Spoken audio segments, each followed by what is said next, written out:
चलिए, welcome back to the अड्डा commander अड्डा अकेडमी। और एक छोटे से क्वेश्चन के साथ मैं आपकी स्क्रीन के ऊपर फिर से हाजिर हूँ। मैं Vimal Rawat, English faculty in Commander Adda academy.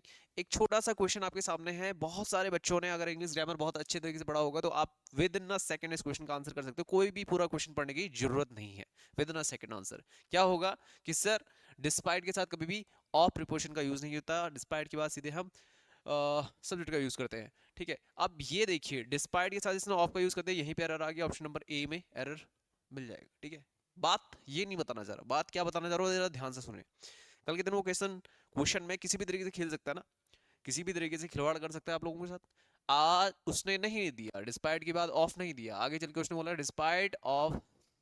Despite the rising despite the rising share of the Delta variant, the overall incidence in Germany has been steadily declining in a recent week.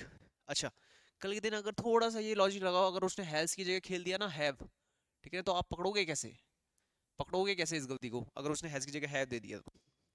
ठीक है, वरना तो ये क्वेश्चन बिल्कुल ठीक ठाक ही लग रहा है।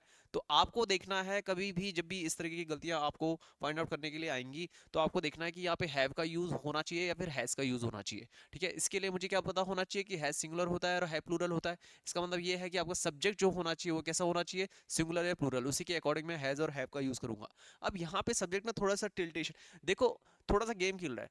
अजीब सा सेंटेंस दे रखा है इसने, देखो, despite the rising share of the delta variant. Delta variant का जो राइजिंग शेयर है, किसके बारे में बात हो रही है, despite the rising share of delta variant का राइजिंग शेयर के बारे में बात हो रही है। अगर वो कल के दिन यहां पे शेयर की जगह क्या कर देता मेरे भाई, अगर शेयर्स कर देता, राइजिंग शेयर्स, ठीक है, शेयर्स मतलब एक से ज्यादा शेयर होंगे, तो उसकी जगह हम हैव का यूज करेंगे। और यहाँ पे शेयर का यूज हुआ है, इसलिए इसकी जगह इसने हैज का यूज किया है, जो सेंटेंस से बिल्कुल सही है।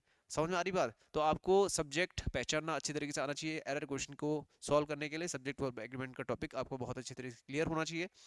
ऐसी अमेजिंग शॉर्ट ट्रिक्स के लिए इस चैनल को सब्सक्राइब कीजिए और hit the like button and support us. Thank you.